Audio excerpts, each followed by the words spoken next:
All right, let's take a look at number 5. Go ahead and take the time to plot the points. Again, you might not be able to fit as many as you can, and I tried my best to plot them there already. Sometimes these ones can be a little difficult because of the decimals, but just go ahead and take your best guess.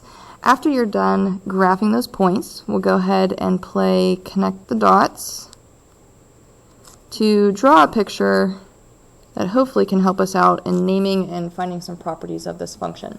So hopefully by looking at the shape, we can conclude that this is an exponential function. Hopefully you dealt with these in depth last year, at least I know I did with my pre-calc class. Exponential functions have some pretty important properties that we're going to go ahead and discuss after we tackle the domain and range first. Again, this shape can take many different forms depending on where it's located. You might have an exponential graph that actually goes downward. Maybe you have one that starts low and then kind of finishes high. So these shapes can show up at various different spots on a graph. The moral of the story, though, is if you were to drag your pencil left and right, where would you be touching the graph?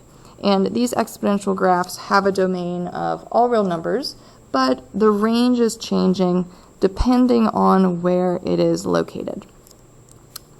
So let's go ahead and see what the range is of this exponential graph.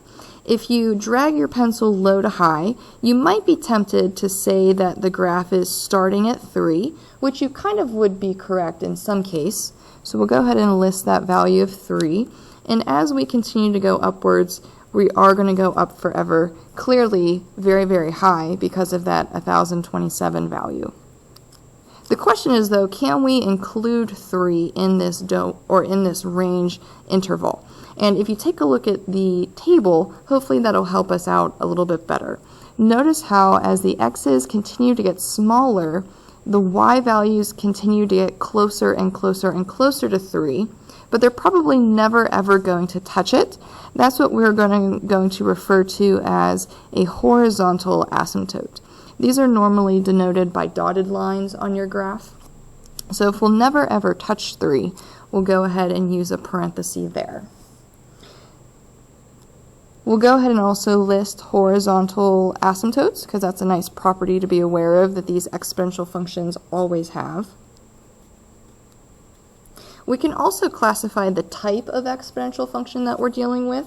Hopefully the phrases growth and decay sound very familiar to you. The question is, when do we know is it exponential growth versus exponential decay? And it's all about the graph's relationship in relation to the asymptote that it has. So notice how as you read the graph from left to right, this particular graph grows away from the asymptote. Notice how the distance between the graph and the asymptote continues to get larger and larger and larger. So exponential growth is when the graph literally grows away from the asymptote.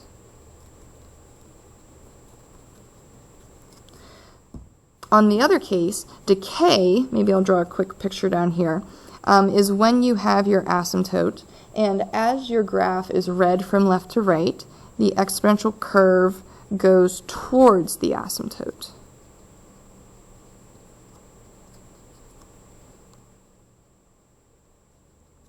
All right, so there's a big difference between the two. Let's go ahead and see if we can figure out the equation of this exponential graph labeled k of x.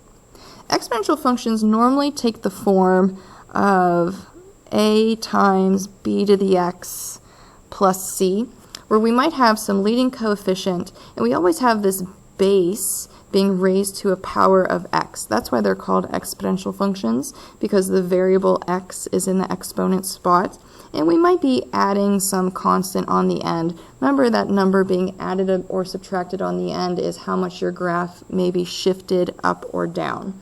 So if we take a look at this graph, typically the horizontal asymptote goes through the origin, much like many of the other examples that we've looked at so far. But this particular asymptote is at the value of 3.